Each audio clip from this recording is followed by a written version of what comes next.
This is Ranger Kidwell Ross, the director of the World Sweeping Association. We have back Phil Duncan of Maximus Insurance, our endorsed WSA insurance organization. They are a wholesaler broker, which means that they are very able to either handle your insurance needs on their own, but they can also work with your agent and so forth.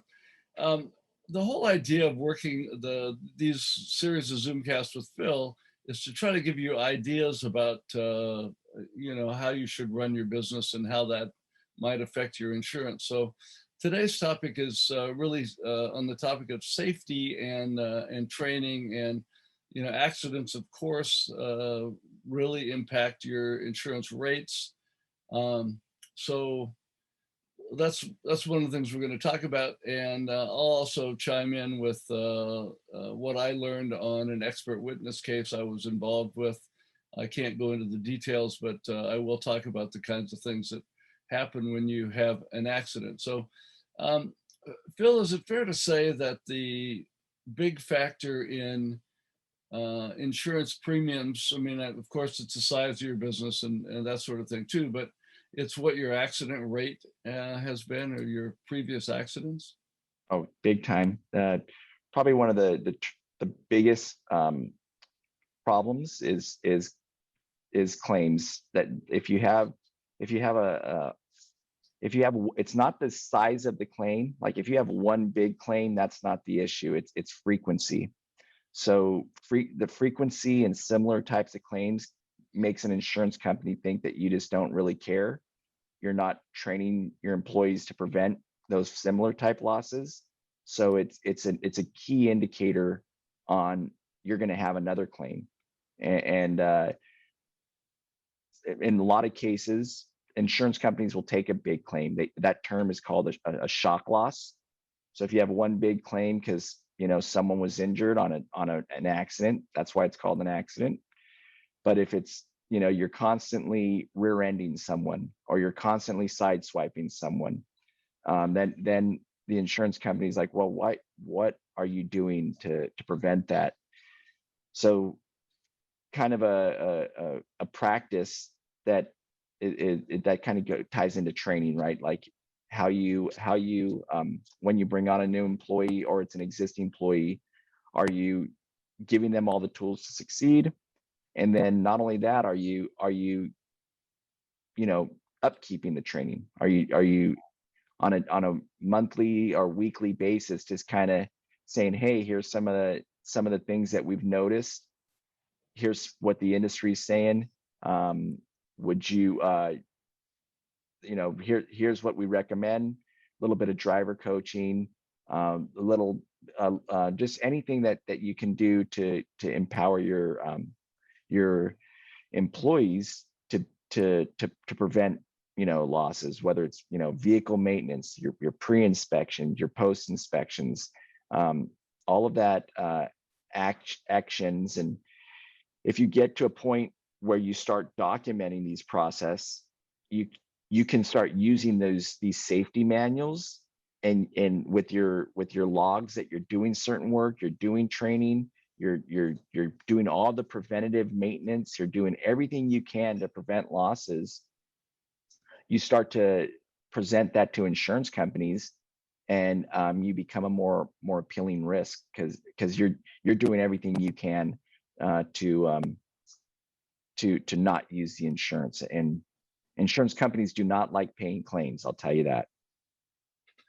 Well, that's for sure. And what I'll talk about here is my experience as an expert witness. I've been several times hired to be expert witnesses in sweeper accidents, and let me tell you what happens in a serious accident. And I'll talk about I guess one of my more recent ones of these from the sweeping company perspective. So this was a near fatal accident where the sweeper was actually rear-ended by another vehicle. So you'd think open and shut case, it's the problem of the following vehicle to run into the sweeper. Well, so what happens after that is very comprehensive. They're going to look at the drivers. First off, they'll look at all the information that's there. Uh, are there videos from any place? And that's a good reason to have both forward and rear facing video available on your sweeper. In this instance, the vehicle that hit the sweeper did have a front-facing camera. Actually, they had more than one, and so all of that information was available. They're going to look at the cell phone situation. Was the driver on his cell phone? Was there some other distraction that they can document in any way? In this case, the sweeper was putting up a lot of dust, and the argument was made that the reason the vehicle hit the sweeper from behind was because it was just a cloud of dust. It was early in the day, and it was impossible to see the sweeper. So then the question is, what was your best practice? Were you using water? How can you document the fact that you were using water? You're going to be asked to see where did the sweeper last get the water.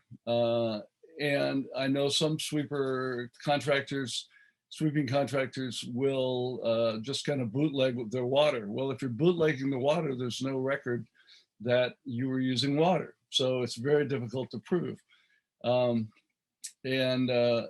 What are other factors in terms of the best practices you should have? Do you have an aero board?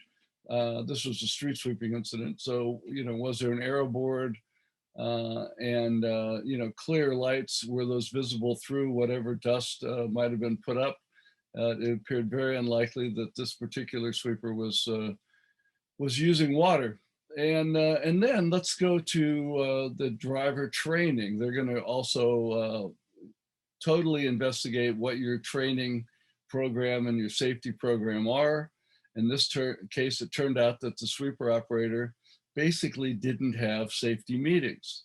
If you have safety meetings, you have to document the safety meetings. That's one of the things that people in the movie industry talk about and elsewhere, that if it's not been recorded, then it didn't happen. And so you have to, when you have your safety meetings and in company-wide meetings, you need to have documentation of who was there. They check off on it and so forth. In this case, they looked at the pre-driving inspection. Of course, you're going to look at that. Do they do that every day? Is that part of your protocol? In this particular instance, the trainer for the sweeper operator trained them about how to fill out your pre-inspection report. Unfortunately, it didn't have anything there that regarded the sweeper. It only regarded the chassis. And so there was nothing there to say, did you have a working aero board, and was your water system, dust suppression system working, and so forth. And they, of course, looked at the dust suppression system after the accident to see if it appeared to be working, if the nozzles appeared to be in use, if they were plugged, and so forth. And tragically, the trainer had told this operator when they trained him. Now, the trainer had no training for training another operator. It was just had a lot of service. Well, he said, hey, it's really easier when you sign your pre-trip inspection. Just go ahead and sign your post-trip inspection too, and then you can, if there's a problem, the turn signal quit working or something, or mirror, whatever, you can add that in at the bottom. Well, the problem was the sweeper was in an accident, and the driver had already signed that everything was fine after his shift. So that was a little problem as well. In terms of safety meetings, the driver then, of course, he's on the spot, the sweeper operator. And so they asked him about what kind of training he'd had. They asked him about safety meetings. They had never had a safety meeting. Well, that's not what you want to hear. And then, even more damning, they said, well, since there was that near fatal accident, what has been the change in the company's operation. Do you now have safety meetings? No, they had never started safety meetings. Even after that, was there ever a meeting to explain what had gone wrong with this particular incident where there was this near fatal accident? No, they'd never had a meeting with the other operators to say, here's what happened, here's what seems to cause it, here's some problems to look at. And there were lots and lots of those problems out there to talk about. So as a WSA member, you have a safety information that comes on every 15th of the month. So I know those are often repetitive. They talk about, heat and how to combat that. They talk about, driving and distance you're supposed to follow and things that are repeated oftentimes, but that's what you have to do. You have to repeat to where it's just part of your company culture. And those are the kinds of things that your insurance organization is going to want to see. And certainly if there's an accident, all of your books will become open to the investigation. And if there's a lot of money involved, like there was in this instance, because of the severity of the situation, then attorneys will spend a lot of money deposing everybody involved, from the management to the trainers to the operator, and so forth. So with that, I'll push it back to Phil and comment about any of that, or add in things that I didn't. Oh, totally. So the first thing I'd comment on is the technology, right? That it is an investment into your business, and those dash cams are going to be your number one evidence. So if you're back a while ago, those things were very expensive. Now you can pick up some forward facing, rear facing, even driver facing cams to show what the driver's doing, and that's going to be your best evidence to protect yourself. And I think I've gone on to Amazon, and you can probably get a decent dash cam that would record all the whole session, probably for a couple $100. And you don't need to keep an ongoing record of every single drive. You just need to have, pull the data out when an actual event occurs. So you can just keep overriding the data. You don't have to just go buy a new chip and say, hey, this was my driver. And next thing you know, you're spending, millions of dollars on SD cards. So I'm a big advocate of a dash cam and a rear, and any cams you can install. It's a minor investment. But it's a long-term investment, and it's not something that you have to buy like every year or two. These cameras will last 3 to 5 years for a couple $100, and it can save you thousands upon thousands. Another device that can be purchased are like they're called dongles, and they're telematic devices that you can install into your vehicle that tracks kind of speed and braking. It tracks what the vehicle's doing itself. So if you start combining telematic data with video data, and you can show that your driver wasn't speeding, they were paying attention, they weren't on their cell phone because there's a camera on them. What most of this insurance all boils down to is liability, and at core, liability is determined by negligence. And if you're either your operator is doing negligent behavior, like texting and driving, or talking on a cell phone, or falling asleep, whatever it might be, if they're negligent, you're liable. You as the business owner, because you own the vehicles, if you're negligent because you didn't take care of your vehicles, you didn't, you're driving around, with tires with showing tread or showing metal. If you're driving a vehicle that is unsafe and it's overloaded, that can't brake properly. I won't bring it up too much, but Ranger uncovered a scenario where some vehicles are out there that are operating like they can't brake on time. It's too much weight on the chassis. So at some point, there's probably going to be some claims on those units, and the negligence is going to go, it's going to fall a little bit to you if you knew about it, and then it's going to go look to the manufacturer of the vehicle itself. So one, technology is key. Take advantage of it. There, if you're able to, there's also some monitoring services out there that you can pay a monthly bill. They do cloud syncing and with mobile and everything, and you can actually peer into your drivers, look at what they're doing right from your cell phone at any given time, have a full dashboard of what your fleet's doing, where they're at, how quick they're moving. You can see all the data. I think our intent, right, Ranger, is to get some of those companies and let them pitch their wares and let them explain what they cost and all the benefits as member benefits. And if you have a company that you really appreciate their products and you feel like they're doing a great job, let us know and we'll see if we can't get a member discount for them. A couple of things I wanted to weigh in on is, for one, when you have these pre-trip inspection reports, one of the things that showed up in a couple expert witness scenarios I've been in is the driver does a pre-inspection report or a post-inspection report and says, hey, here's the problem, this light is out, this mirror is broken, whatever they're saying. And they don't have a feedback for the next time that sweeper is used that was fixed. It's got to be written down that you fixed it and that you must fix it.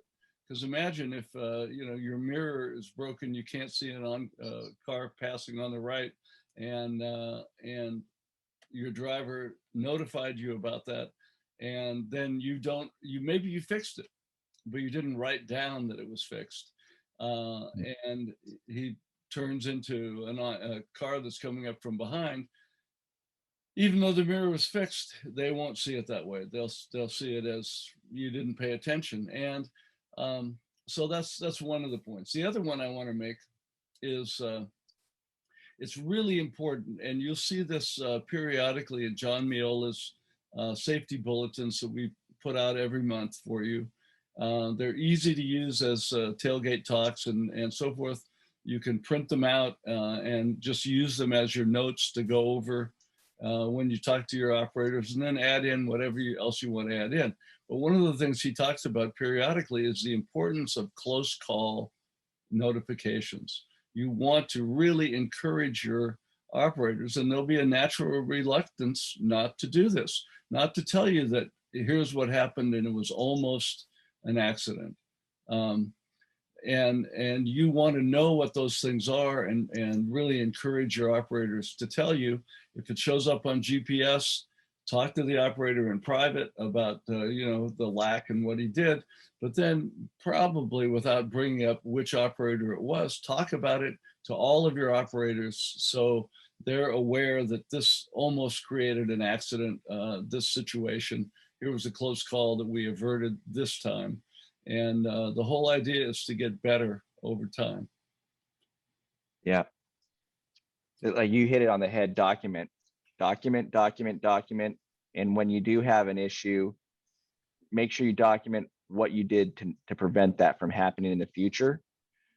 Because your insurance company is going to want like either the current one or the new one that you're trying to go to.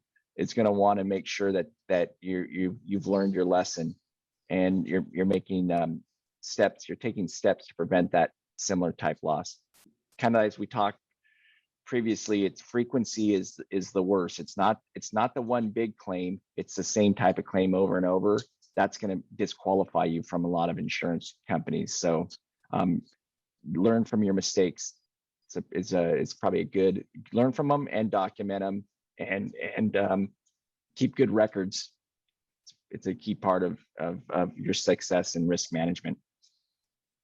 So does that pretty much cover this topic, would you think, Phil? Is there anything else we should bring in? I think we're good. All right. Well, thanks, everybody. We want to keep these short and sweet for you. And so thanks for watching, and take this to heart. It really can make a big difference. Accidents are one of the things that can just put you out of business. So really, as Phil says, document safety and emphasize that you want to know about close calls. So thanks a lot, Phil. We really appreciate your time in doing these. Yep. Thank you. See you soon, Ranger. All right.